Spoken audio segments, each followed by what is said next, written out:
Please listen carefully.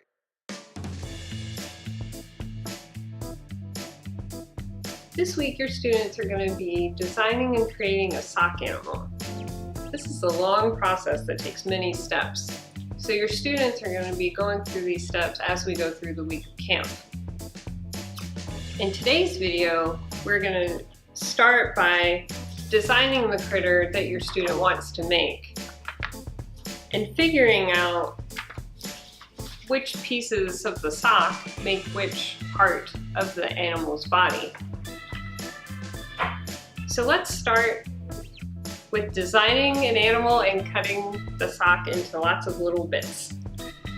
Today we are going to make a sock animal. All you need are a pair of socks. They don't have to match. A sewing needle, some thread, stuffing, scissors, and some beads.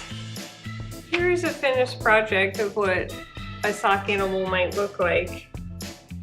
Here is a student's not quite finished sock bird. Your student can make any animal they want out of a sock, but today's demonstration will be of a cat. The first step is for your student to decide exactly what kind of animal they want to make out of their socks. Today I'm going to make this stripedy kitty cat. And to make my stripedy kitty cat, I have two socks, a purple sock and an orange and purple striped sock. The first thing I'm going to need to do is to cut the socks along these dotted lines so that I have separate parts. This sock is going to have the head and the body of the cat. So the toe will be the head and the heel will be the bottom. I'm going to cut along this line. And now I've created the cat's body and head. To make his front legs, I'm going to hold this together and cut through both sections of the sock. It's very important that we're always cutting through the entire sock. This will be one cat leg and this will be a second cat leg. A lot of children are tempted to open this up and cut through here like this, which makes for a really frustrating to sew and stuff cat leg.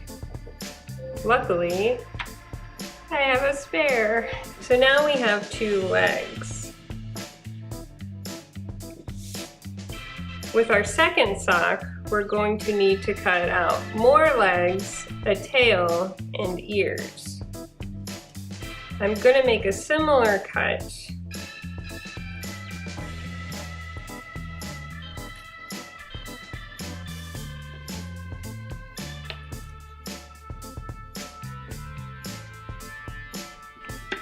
so now we have two more sets of legs. To make the tail, I like to use the curve of the heel to make a curve in the tail. So I'm just going to start here and move along. And know that the skinnier your object is, the harder it's going to be for your student to sew and the harder it's going to be to stuff. So I might encourage a student to make the tail kind of blunt instead of pointy. So now we have a head, a body, legs, and a tail. And I'm going to use the rest of this to cut out two ears. This character seems to have some big ears. So I am going to again cut through both layers of the sock and cut out 2 triangles to be ears. Younger students might need help cutting through both layers of the sock. I find it helpful sometimes if the adult holds the sock taut so that the student can cut through. So now we have all of our kitty cat parts, and we are ready to get sewing.